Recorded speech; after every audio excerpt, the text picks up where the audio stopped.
Caros candidatos e candidatas à segunda edição do Exame de Suficiência de 2020, dando continuidade a essa série de vídeos sobre os potenciais assuntos do exame, eu, Maiara Sasso, professora da FPCAF, vou abordar brevemente a parte do edital que se refere à contabilidade aplicada ao setor público. A prova tem apresentado 3 questões sobre a disciplina, apesar da extensão do conteúdo programático previsto nos editais para a disciplina. A extensão é resultante, em conjunto com outros fatores, das alterações que têm ocorrido na contabilidade aplicada ao setor público, em decorrência do processo de adoção de normas brasileiras convergidas às normas internacionais, que são as IPSAS. O ponto positivo desse processo, para vocês, candidatos e candidatas, é que há questões de contabilidade aplicada ao setor público que podem ser resolvidas com base em assuntos que são abordados em disciplinas do curso de Ciências Contábeis, que abordam a contabilidade privada ou a contabilidade societária, uma vez que o processo de elaboração das IPSAS se baseia, sempre que possível, nas normas contábeis emitidas pelo próprio IASB para o setor privado. Um exemplo desse possível aproveitamento de conteúdo é, inclusive, uma das questões que apareceu na última edição do Exame de Suficiência, em que se questionava o valor que deveria ser registrado no ativo mobilizado. O enunciado da questão apresentava bens que tinham sido adquiridos por determinados valores, e o ponto-chave da questão era justamente identificar qual daqueles itens ou qual daqueles bens adquiridos eles poderiam ser classificados como ativo mobilizado. Essa identificação seria similar se considerássemos uma empresa privada, pois a norma do ativo mobilizado do setor público se baseia na norma que é utilizada no setor privado, considerando algumas diferenças, como é o caso da possibilidade de se realizar reavaliações no caso do setor público.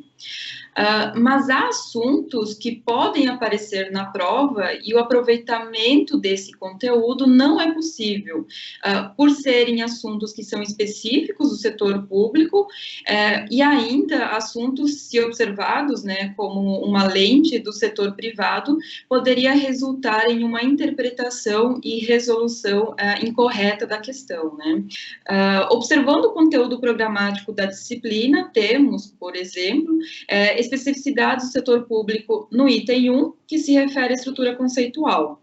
Aqui eu destaco que para a prova vale a pena dar uma relembrada nas características qualitativas da informação contábil e restrições da informação inseridas nessas demonstrações, nas demonstrações contábeis ou as também chamadas demonstrações contábeis aplicadas ao setor público. Esses 3 pontos estão entre os hot topics, que merecem a sua atenção no dia da prova. O item 2 do edital, que se refere a receitas de transações sem contraprestação, e também do item 6 ao item 12, também são assuntos com bastante particularidades do setor público, e que algum deles tem sido frequentemente abordado nas provas do exame de suficiência. Vale dar destaque aqui a um deles, que é o item 7, plano de contas aplicado ao setor público. Mas antes disso, eu deixo a vocês aqui uma dica de referência que vocês poderão ter acesso a todos esses assuntos que aparecem no edital para a disciplina de contabilidade aplicada ao setor público. Essa referência é o Manual de Contabilidade Aplicada ao Setor Público, que é o nosso MCASP, que é o editado pela Secretaria do Tesouro Nacional. Esse manual, o MCASP, atualmente ele está na 8ª edição, e ele é facilmente localizado na internet, no próprio site da Secretaria do Tesouro Nacional. Voltando para o destaque que eu mencionei sobre o plano de contas.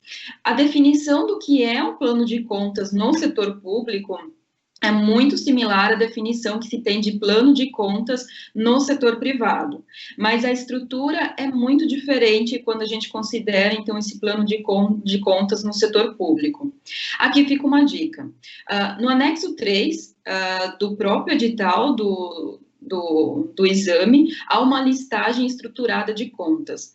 Quando a questão é referente à contabilidade aplicada ao setor público, é necessário muita atenção quanto a essa listagem. Isso porque, no setor público, as contas contábeis do plano de contas são agrupadas em natureza de informações distintas. Enquanto que no setor privado se tem, basicamente, né, o agrupamento das contas contábeis em ativo, passivo e PL e resultado.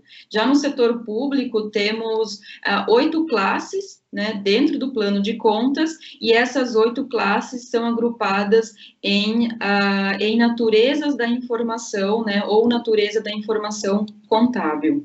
Então, sobre as naturezas da informação contábil, essa é a metodologia, né, utilizada para a estruturação do PCASP, que é, né, então, que corresponde à segregação das contas contábeis em grandes classes, de acordo com características dos atos e fatos que são nelas registrados. Sobre essas naturezas da informação contábil, então, são 3 naturezas, né, a natureza patrimonial, a natureza orçamentária e a natureza de controle.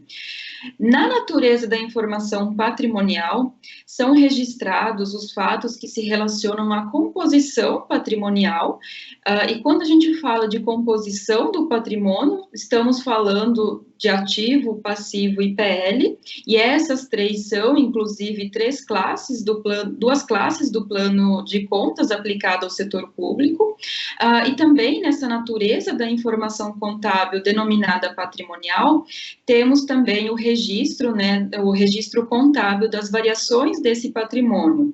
Essas variações podem ser qualitativas, né, então, que são registrados entre contas contábeis pertencentes às classes 1 e 2, ou podem ser também variações patrimoniais quantitativas, que aí são registradas utilizando as classes 3 e 4 do plano de contas aplicado ao setor público, que são a classe 3, variações patrimoniais diminutivas, e a classe 4, variações patrimoniais aumentativas.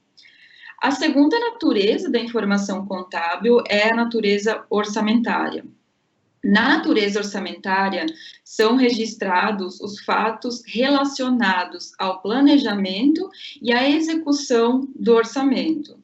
Então, quando a gente trata ou se refere de planejamento, estamos falando da previsão da receita e da fixação da despesa, que estão, né, o que apareceram na lei orçamentária anual, né, na LOA, o orçamento público que foi elaborado, e a execução, né, estamos falando, então, da execução da receita e da despesa orçamentária. E aí, abordando, né, ou compreendendo todos os estágios e as etapas dessa execução da despesa e da receita orçamentária. Nessa natureza da informação denominada, né, então, de orçamentária, temos as classes 5 e a classe 6. A classe 5 se refere aos controles da aprovação do planejamento e orçamento, e a classe 6, os controles da execução do planejamento e orçamento. Por fim, a terceira classe do plano de contas aplicado ao setor público é a natureza da informação de controle. Nessa natureza aparecem, né, todos aqueles atos de gestão cujos efeitos possam reproduzir modificações no patrimônio da entidade, bem como aqueles com funções específicas de controle. Então, todos aqueles atos que em algum momento poderá afetar o patrimônio público, seja de maneira positiva ou seja de maneira negativa, são registrados contabilmente nessa natureza da informação contábil. Aqui temos somente 2 classes, a classe 7, controles devedores, e a classe 8, controles credores. Então, considerando essas 3 naturezas da informação contábil, patrimonial, orçamentária e controle, temos algumas regras de integridade que devem ser observadas no momento do registro contábil e que tem sido cobrado também nas provas do exame de suficiência, além da própria identificação das classes, né? Então, essas 3 classes, elas são exaustivas, são somente essas 3 classes, e em edições anteriores do exame de suficiência, se tem aparecido, né, a indicação de outras classes, né, a classe de natureza financeira, de resultado. Então, aqui vale, né, uma observação, vale relembrar na hora da prova, que são somente essas 3 classes.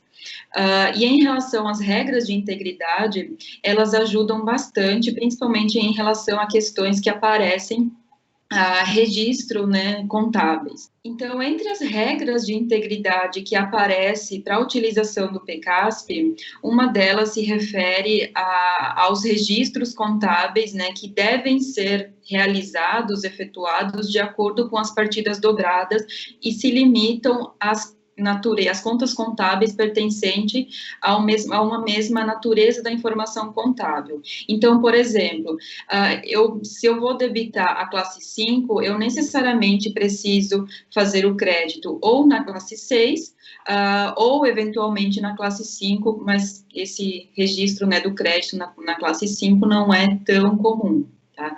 Então, uma das regras é que esses registros contábeis, eles precisam ficar limitados em contas contábeis pertencentes à mesma natureza, ou seja, fecha o débito e o crédito numa mesma natureza da informação contábil. A segunda e a última dica que eu vou dar aqui para a questão do exame de suficiência é em relação ao saldo das contas contábeis, ou melhor, a natureza do saldo das contas contábeis. Então, as classes ímpares, elas possuem a natureza predominantemente devedora. O que isso significa? Que as classes ímpares, então, ativo, VPD, controles da aprovação do planejamento e orçamento e controles devedores aumentam com o crédito e reduzem com o crédito, aumentam com o débito e reduzem o saldo com um lançamento a crédito. Já as classes pares, elas possuem o saldo predominantemente credor, né? Então, isso significa que um registro contábil a crédito aumenta o saldo dessas contas contábeis e a débito reduz o saldo dessas contas contábeis. Então, abordando aqui uma questão que apareceu, inclusive, na última edição do exame de suficiência, então, mostrando aqui um pouco para vocês como o plano de contas pode aparecer no exame de suficiência, temos essa questão aqui que diz: uma entidade do setor público possui contrato de prestação de serviço com determinada empresa. Nesse sentido, assinale o registro contábil na entidade do setor público referente ao empenho da despesa de serviços de terceiro, pessoa jurídica, pela informação de natureza orçamentária. Tá? Então, aqui, né, para resolver essa questão, é importante identificar quais das contas contábeis aqui entre as possíveis alternativas, entre as possíveis respostas, quais delas que pertencem à natureza da informação orçamentária. Aqui no enunciado da questão, né, ele se limita à indicação do registro contábil do empenho.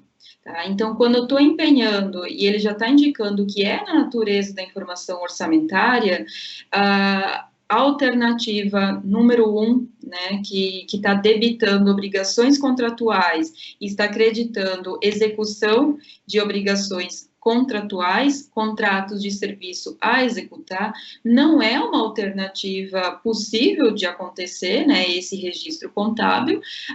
Primeiro, porque aqui, neste caso, está falando de empenho, tá? Quando a gente está empenhando, registrando contabilmente o empenho, não tem o registro contábil nessa conta de contratos a executar. Tá? E essas duas contas aqui na primeira alternativa são contas contábeis que pertencem à natureza da informação de controle. Especificamente o débito, obrigações contratuais, ele pertence à classe 7, que é controles devedores, e o crédito está sendo realizado numa conta, né, então nessa conta chamada execução de obrigações contratuais, contrato de serviços a executar, pertencente à classe 8, controles, que seriam os controles credores. Tá? A segunda alternativa que a gente teria aqui como possível resposta está debitando o serviço de terceiro pessoa jurídica está creditando fornecedores e contas a pagar nacionais a curto prazo, né, consolidação. Essa alternativa também está incorreta pelo fato de que aqui a gente está observando, né, contas que pertencem à natureza da informação patrimonial. Então, o débito aqui está debitando, na verdade, uma VPD, né, uma variação patrimonial diminutiva, e o crédito está acreditando, né, uma conta do passivo. Então, também não é uma alternativa possível aqui para essa questão. A alternativa seguinte, né, está debitando execução da disponibilidade de recurso, né, então disponibilidade por destinação de recurso, que a gente chama de DDR, né, na contabilidade pública. Essa conta, ela pertence à natureza da informação de controle, tá? Então, essa especificamente é controles credores, que seria a classe 8.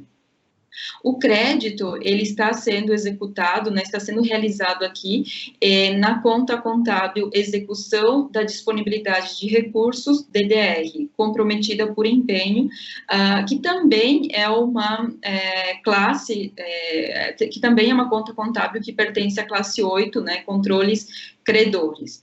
E, por fim, o último lançamento contábil, o último registro contábil, está debitando crédito disponível e está creditando crédito empenhado a liquidar. Tá?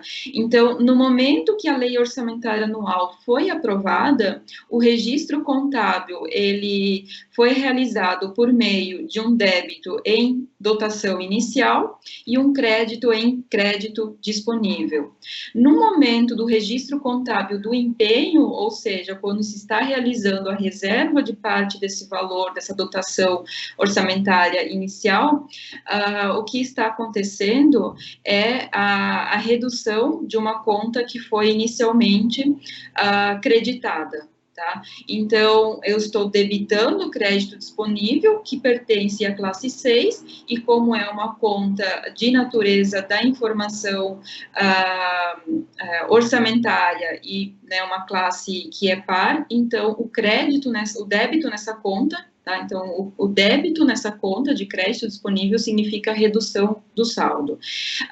Para esse tipo de questão, né, que aparece no exame de suficiência, principalmente nessa questão da versão, da edição online do exame de suficiência, é possível, né, a utilização do próprio plano de contas aplicado ao setor público, que ele está disponível, é muito fácil de localizar na própria internet, também no site da Secretaria do Tesouro Nacional, é um arquivo Excel, então é possível, né, localizar as contas contábeis de uma maneira bem rápida durante, né, a realização da prova.